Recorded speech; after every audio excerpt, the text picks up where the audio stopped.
over the last year, one of our daytime family has had her life turned upside down by the devastating impact of coronavirus. Well, when her husband, Derek, was put into an induced coma in April last year, Kate Garraway was told he was unlikely to survive, but she never gave up hope, and a year on, Derek has finally come home. Well, Kate's now hoping to help others, and she's going to be telling us about that next. But first, here's a look back at Derek's story. In March last year, Kate Garraway's world came crashing down when her husband Derek was admitted to hospital with COVID-19. All of our thoughts here at Good Morning Britain, and I know lots of you at home as well, have been with our great friend Kate. Due to lockdown restrictions, Kate wasn't allowed to accompany Derek to the hospital and so couldn't be with him when doctors made the decision to put Derek into a medically induced coma. Initially, Kate was told that Derek was unlikely to survive. It's wreaked extraordinary damage on his body. One doctor said to me that he is the worst affected person he's had to treat that's lived. But tried to hold herself together for the sake of their children. We've got him back, we've got him back. He's back. Then, in July 2020, doctors brought Derek out of his coma. And earlier this month, after over a year in hospital, Kate received the news she'd been waiting for. Kate joins us this morning to share some very positive news. He is home. Let's just take that in. He is home. While there is still a long road ahead, Kate has never given up hope and is now planning to use her strength to help others. Well, with Derek now finally back at home, Kate joins us in the studio this morning, and it's so lovely to be here. Thank you for having me. Oh, you're so welcome. And if I could, I would love to just give you a huge hug, because I don't what you as then a we'd all family have start been through. crying. I know, it's true. It's true. I know. And actually, crying is one thing, but what I look at you and see is just strength and hope. And this is what this book is about, the power of hope. It is filled with it, actually, which is incredible when you think what you as a family have been through. And you wanted to write the book because Derek may not be able to tell his story completely at the moment, and you wanted to get that across. Yes, absolutely. And I don't think, I mean, you're very sweet to say it's strong. I don't think that I have been particularly strong, actually. I think I've been supported incredibly by lots and lots of people. And it's strange, because people say, how do you keep going? It's like, I'm not sure quite what the alternative to keeping going is, really. And, you know, folding is something that just doesn't feel like an option. Although, you know, I'm sure in quiet moments there have been tears and moments when you think, this is unsustainable, I can't do it.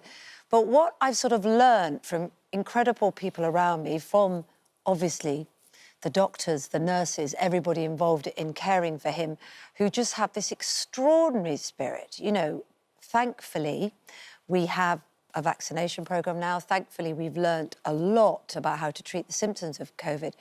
But in those very early months, I mean, they freely admitted they were fighting a war against an unknown enemy. And it was just extraordinary when I had the chance to look at it and think, you actually don't have certainty that Derek can survive, or any of the people you're treating can survive, or indeed any of that you yourself won't be affected. But you're doing this, and that's what real hope is. Whereas I think I've always seen hope as, you know, like you say, are you going to be able to make it on time? Hope so. And it's always like, I really want to, but I'm not actually sure if it's going to happen, so I'm going to cover my options. Whereas actually, what's got me through is sort of fixing a target and thinking, we're going to get through this. I don't know what it's going to be, but we're going to get through it, and we're going to have some kind of life. The children and I, you know, even when it looked like Derek's life was going to be swept away. So he came home on the 7th of April. And, Yes. and you'll see people now who will say, oh, that's wonderful, he's home. Yeah. And the nature of the world is, you know, you think, right, OK, we've been so desperately worried, but... I know. Right, OK, you're OK now, let's move somewhere else. But the thing is, that's not the way it is. Yes, he's home. Yeah. But it's not but like the challenges everything's go okay. on, yes, and I don't want to feel ungrateful about that, because undoubtedly the moment he came through the door was absolute unbridled euphoria, really, you know, that he was there and that he was home and that he seemed to know he was home and that he knew us, and things that we had many times feared wouldn't happen at all or weren't going to be possible.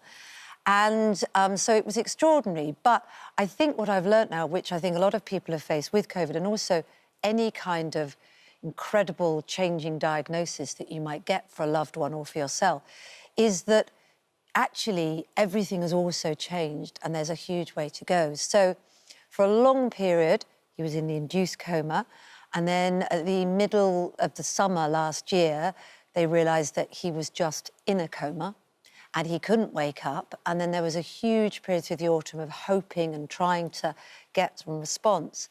And now, you know, there are things that he does which are miraculous. He remembers extraordinary things. He's saying some words, but it's definitely not a conversation. And he's physically very changed. Everything has to be done for him.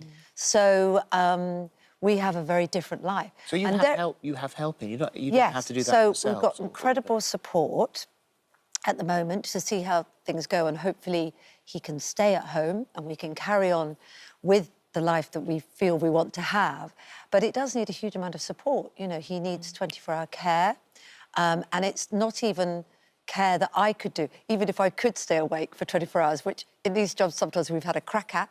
But even if I could be awake for 24 hours, I couldn't do it because it's you know, specific medical stuff. So I can certainly support and do a lot, but yeah, there are brilliant people involved. And so what about the kids as well? Because, you know, as an adult trying to get your head around your life going in a completely different direction than what you imagined, explaining to them or them seeing it and understanding it, how I hope you don't mind me asking. No. I mean, I think they've been extraordinary, and I think one of the worst maybe the worst thing would be to have lost him, but living with the uncertainty of possibly losing him, I think is, and also we've all been through that with COVID. We've all had to live with fear and uncertainty, haven't we? But for them, I think living with that uncertainty must have been one of the hardest things, because kids like concrete, don't they? Like, we've got this problem and this is how we're going to sort it out. And not only could I not say how I was going to sort it out for them, which you want to do as a parent, but the experts couldn't say how they were going to sort it out. So there's a lot of uncertainty, which I think they've coped with amazingly. And he's been out of their life for a year. So even if he'd been abroad for a year, there's a period of adjustment, isn't there, for not having your dad or your parent in your life. And so they've been amazing. And they are brilliant with him. They're extraordinary. They seem to sort of instinctively know what he needs. And I don't know, you know, now that we are at home, we don't have to wear masks and we can touch him and hug him and everything. And Billy will, you know, particularly will go over and say, can I hold your hand?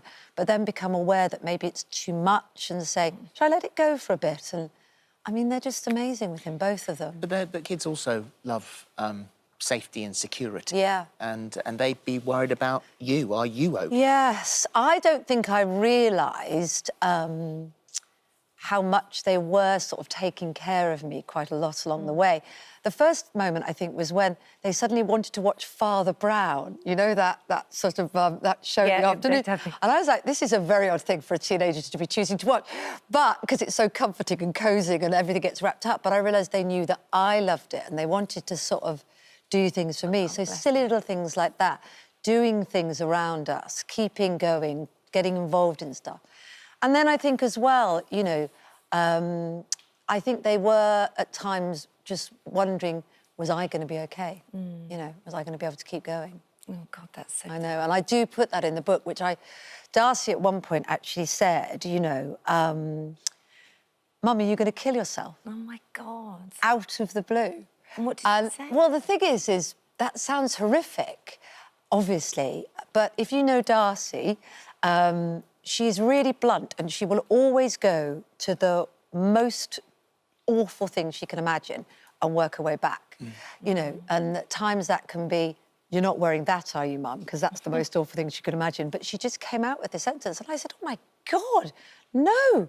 My God, why would you think that? She said, well, I wasn't, but I just thought I'd better check. So she could tick it off, worst case scenario. And I said, God, I said, no, if anything, it's the absolute opposite. I can't imagine what would be more opposite other than wanting to live and everything. But I'm so scared you've thought of that. She was like, oh, don't make a big thing of it. You know, but they showed at the very least that she just wanted affirmation. She wanted affirmation. It wasn't that's happening. about the most brutal way of asking, are you okay? Are you okay? Exactly. And also, made me realise that she was also not just worried about her dad, but thinking very much of me and her brother. How much do you think of Derek you're going to get back? I don't know. I mean, one of the sort of great tragedies and ironies is that Derek has always been about his brain, really, and his extraordinary way of looking at the world and his sort of ability to assess situations and look at situations and his sort of colourfulness and loudness and then, you know, and that's from his time in politics. That's what politics is about, isn't it? People and sort of a massive amount of spirit and drive. And then, of course, in recent years, since I've known him, he has been entirely devoted to good mental health and psychology and looking at the mind and the body. And so it's very hard to know, really. Well, I think we're having to have a new relationship with him. What is there is that he is still him. He remembers lots and lots and lots of things, lots of little details. He reacts to things the kids do in the way he would have done before, not exactly the same way, obviously, but he's not telling them off. So they're probably quite enjoying that because he can't. But he's smiling and laughing at things. And he definitely adores and loves us all and wants to be there. And you get into quite philosophical questions about what makes a person, don't you? Is it... And it's, you know, for me, I just dreaded that he wouldn't remember us, which is rather selfish of me, actually, because I don't know whether he would have been in a better or worse position, but it's just that life you've built together and how much he loved the children, how much he loved family life and all his family and friends. The thought that he'd lost that, I just thought, gosh, that will be very hard, because at one point we thought he might, you know, we might be caring for him at home and we'd be strangers. Yeah. And that's terrifying for him. But he is. And strange for us. But he definitely knows us, and he definitely, you know, is pleased to be home, and we're definitely so glad to have him home. Well, you are a remarkable inspiration to so many, although I know you don't feel like that. I mean, people have been so kind to me. Your viewers, people have been so wonderful in sharing their stories, and there's so many people going through things very similar to mine, either because of COVID or because of other things that have happened to them, and they're doing it without the sort of lovely support I'm getting, you know, so people are amazing, I think. Yeah. Well, you, on the book here, right on the very front, it says a story of love, fear and never giving up. You've been so honest, letting the cameras in, writing the book, and that is the secret, the power of hope, never give up, and that's the book. Thank you. Okay, so good to see you. So lovely. Lots of love from Thank you so much. Yeah, love Thank you.